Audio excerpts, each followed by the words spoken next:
और उसके बाद हम समीकरण 2 में चलेंगे। समीकरण 1 से हमारा डब्बा 1 निकलेगा और समीकरण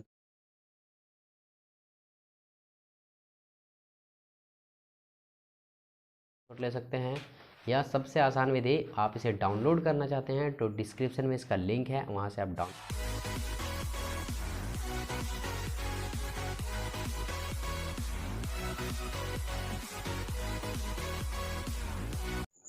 आगे बढ़ते हुए अब हम देखेंगे क्लास 10वीं का NCERT गणित, जिसमें से हम देखेंगे प्रश्नावली 3.2 का क्वेश्चन नंबर 7। प्रश्न है यहाँ पे, समीकरणों x - y + 1 बराबर 0 और 3x + 2x - 12 बराबर 0 का ग्राफ खींचिए। अच्छा, यहाँ पे हमें ये पता चल गया है पहला समीकरण और दूसरा समीकरण हमें दिया है, उसी के माध्यम से हमें ग्राफ खींचना है। आगे कुछ और बोला गया है क्वेश्चन में, एक्स अक्ष और इन रेखाओं से बने त्रिभुज के शीर्षों के निर्देशांक ज्ञात कीजिए। मतलब जब हम ग्राफ बनाएंगे तो उस ग्राफ के ऊपर हमारा एक त्रिभुज बनेगा, ठीक है। शीर्षों के निर्देशांक ज्ञात कीजिए, ये क्या होता है उसी ग्राफ में हम समझेंगे। त्रिभुजाकार पटल को छायांकित कीजिए, ये भी हम ग्राफ में ही समझेंगे। तो सबसे पहले यहाँ पे x - y + 1 और 3x + 2x - 12 जो दिया हुआ है, इसे हम समीकरण 1 एवं 2 के रूप में लेंगे। अब चूंकि हमें ग्राफ बनाना है, इसके लिए हम स्टार्टिंग करेंगे समीकरण 1 से और उसके बाद हम समीकरण 2 में चलेंगे। समीकरण 1 से हमारा डब्बा 1 निकलेगा और समीकरण 2 से डब्बा 2 निकलेगा। तो यहाँ लिखेंगे समीकरण 1 से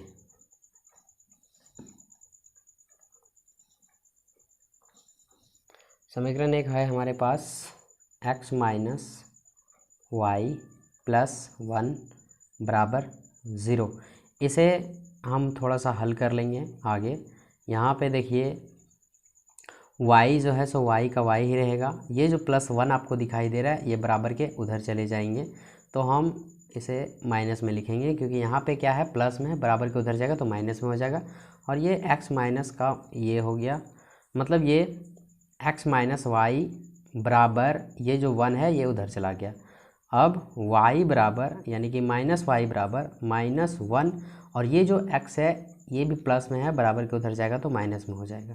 अब ये थोड़ा देखने में गंदा लग रहा है, अच्छा नहीं लग रहा है देखने में, इसीलिए हम क्या करेंगे, यहाँ पे क्या करेंगे, माइनस को कॉमन ले लेंगे, ठीक है। माइनस को कॉमन इसलिए लेंगे ताकि वो हमारा अच्छा दिखे समीकरण। तो यहाँ पे हो जाएगा क्या, प्लस। देखिए माइनस को लिए हैं कॉमन, मतलब माइनस को कर दिए बाहर। जब ये इससे गुना होगा तो -1 का 1 ही होगा, और ये जब इससे गुना होगा तो -x का x ही होगा। अब क्या होगा, ये माइनस से ये माइनस कैंसिल हो जाएंगे, और हमारे पास जो नया चीज़ें आएंगी वो आएंगी y बराबर 1 + x। तो यहाँ पे y का पूरा मान निकल चुका है। इतना करने के बाद हम एक डब्बा बनाते हैं जिसमें टोटल 6 घर होंगे। पहला घर में x और दूसरे घर में y, और जो 4 घर बचे उसमें इनके मान रहेंगे। यहाँ पे करना क्या है, सिंपल सी बात, यहाँ पे x का मान हमें कुछ मानना है अपने से, तो यहाँ पे हम 1 मान लेते हैं। आप कुछ भी मान सकते हैं, उससे कोई मतलब नहीं है, बस आपको मानने के बाद ये y का मान क्या आना चाहिए वो समझना है। तो यहाँ पे 1 मान लेते हैं। जैसे ही x का मान 1 मानेंगे तो 1 और 1 क्या हो जाएंगे, 2 हो जाएंगे, तो y का मान 2 निकल जाएगा, ठीक है। अगर हमें कुछ और मानना है तो अगर हम 3 मान लेते हैं, जैसे यहाँ पे हम 3 मानेंगे तो 3 + 1 4 हो जाएंगे, यानी कि y का मान 4 निकल जाएगा। ये डब्बा 1 हो चुका है हमारा कंप्लीट। अब हम चेकते हैं डब्बा 2, और डब्बा 2 हमारा समीकरण 2 से निकलेगा। तो यहाँ पे हमारा हेडिंग होगा पुनः समीकरण 2 से। समीकरण 2 है 3x + 2y - 12 बराबर 0।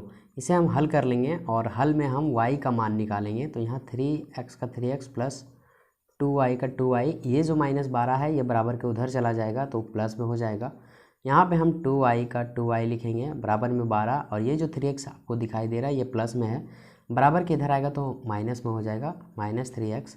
अब यहाँ पे 2 जो आपको दिखाई दे रहा है ये है गुना में, बराबर के उधर जाने वाला है तो भागा में हो जाएगा। तो यहाँ 12 - 3x का 3x, और ये जो 2 है अब इधर आएगा तो भागा में हो जाएगा। क्यों, क्योंकि वो गुना में है, और जब भी कोई डिजिट गुना से भाग में आता है तो वो गुना से भागा में जाता है, या फिर गुना से बराबर के उधर जाता है तो भागा में हो जाता है। अब यहाँ पे देखिए y का मान निकल चुका है। यहाँ पे एक हम डब्बा बना लेंगे जिसमें से 6 घर होंगे। अब यहाँ पे क्या करना है, यहाँ पे हमें कुछ मानना है तो हमें रफ का प्रयोग करना पड़ेगा। इनके बाद वाला प्रोसेस जो है रफ में ही करना होता है, या आप कैलकुलेट मन में कर सकते हैं, दिमाग में कर सकते हैं, तो और ही अच्छी बात है। अब यहाँ पे हमें x का मान मानना है। ध्यान रहे कि x का मान 1 और 3 मान चुके हैं, तो ये सब नहीं मान सकते हैं, कुछ आपको दूसरा मानना होगा। तो यहाँ पर आप क्या मानेंगे, शर्त यह है कि आपको x का मान मानना है और जोड़ने या घटाने पर 2 से पूरा पूरा कटना भी चाहिए। तो यहाँ पे अगर हम x का मान 2 ले लेते हैं तो 3 दूनी 6 हो जाएगा, और 12 में 6 जाएगा तो 6 बचेगा, और 6 का पहाड़ा जो है सो 2 का टेबल में आराम से कट जाएगा। देखिए यहाँ पे हम माने कितना, x का मान 2, तो यहाँ पे 3 दूना 6, 12 में 6 गया 6 बचेगा, तो जो y का मान निकलेगा वो 3 निकलेगा, क्योंकि वो 2 का टेबल से 3 बार में कट जाएगा। अब हमें दूसरा मानना है कुछ और, तो यहाँ पे हम 4 मान लेते हैं। अगर जैसे मानेंगे 4 तो ये हो जाएगा 3 चौके 12, 12 में 12 चला जाएगा, कितना बचेगा 0, और 0 को 2 से भागा देंगे तो वो 0 ही आएगा। तो x का मान माने कितना, हम 4 माने तो निकला कितना 0। इस प्रकार से हमारा डब्बा 2 भी हो चुका है कंप्लीट। और जैसे ही डब्बा कंप्लीट होता है हम चलते हैं ग्राफ की ओर। ग्राफ में आप जैसे ही आएंगे, एक यहाँ कार्तीय तल बनाना होता है, और कार्तीय तल जो आप बनाएंगे वो थोड़ा सा डब्बा को देखते हुए बनाएंगे।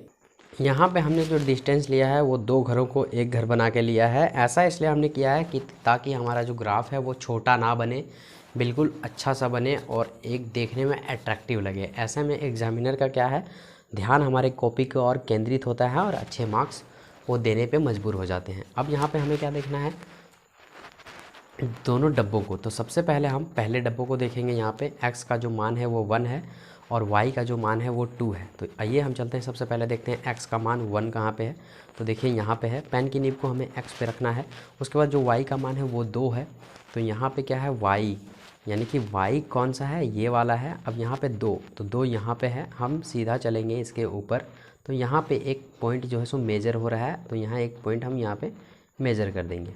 इसके बाद हमें सेकेंड में देखना है, सेम प्रोसेस में x का मान कितना है 3, तो पेन की नीब को हम 3 पे रखें, और y का जो मान है वो 4 है, तो पेन की नीब को हम 4 पे रखेंगे।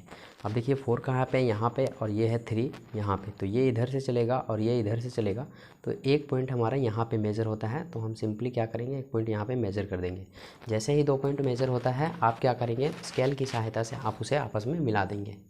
मिलाते समय आपको इस एक बात का ध्यान रखना है कि पूरा का पूरा जो लाइन है वो बिंदु के ऊपर से जाना चाहिए, ठीक है। इस बात का विशेष ध्यान रखेंगे। बहुत से ऐसे बच्चों का हम देखते हैं ऑफलाइन क्लासेस में कि बिंदी के बाहर या इधर से उधर चले जाते हैं, तो इस बात का आप ध्यान रखेंगे।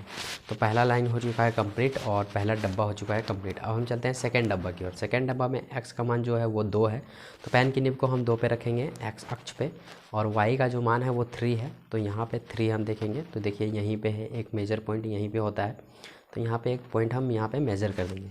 उसके बाद x का जो मान है वो 4 है और y का मान 0 है, तो x का जो 4 मान है हम वहाँ पे पेन की नीब को रखेंगे x अक्ष पे, और y का मान क्या है 0, मतलब क्या है कि यही है 0 वाला अक्ष, है ना। तो यहीं पे एक पॉइंट मेज़र हो जाएगा और दोनों मेज़र पॉइंट को हम क्या करेंगे, आपस में मिला देंगे। तो एक पॉइंट यहाँ पे, एक पॉइंट यहाँ पे है, तो इसे क्या करेंगे, हम आपस में मिला देंगे।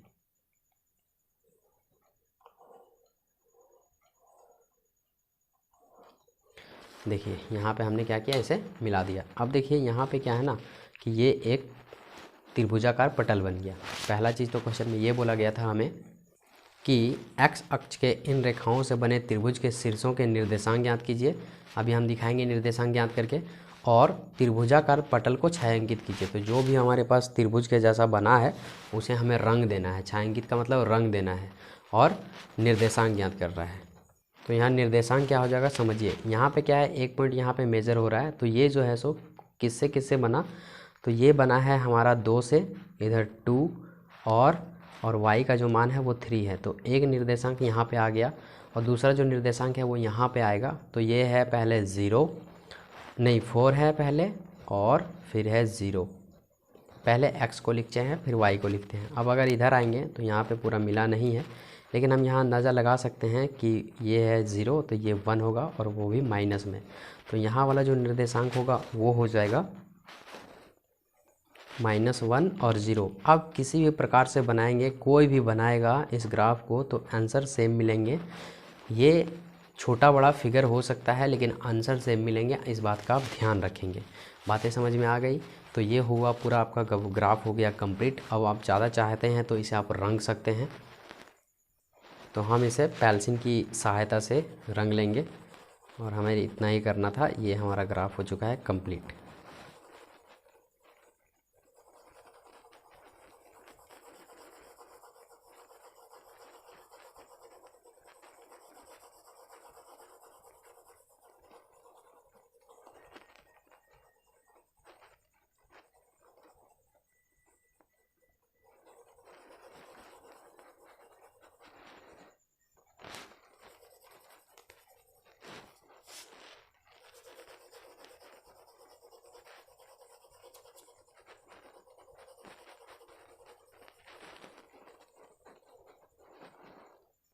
इसी के साथ हुआ क्वेश्चन कंप्लीट और 3.2 हुआ ख़त्म। अब हम अगले वीडियो में आएंगे 3.3 को लेकर के। 3.2 का पूरा सेल इसमें ख़त्म हो चुका है क्वेश्चन। मिलते हैं अगले वीडियो में, तब तक के लिए जय हिंद जय भारत। लेकिन अगर आपको ये नोट करना है तो नोट कर सकते हैं, या फिर स्क्रीनशॉट लेना है स्क्रीनशॉट ले सकते हैं, या सबसे आसान विधि आप इसे डाउनलोड करना चाहते हैं तो डिस्क्रिप्शन में इसका लिंक है, वहाँ से आप डाउनलोड कीजिए और अपने फ़ोन में सेव कीजिए।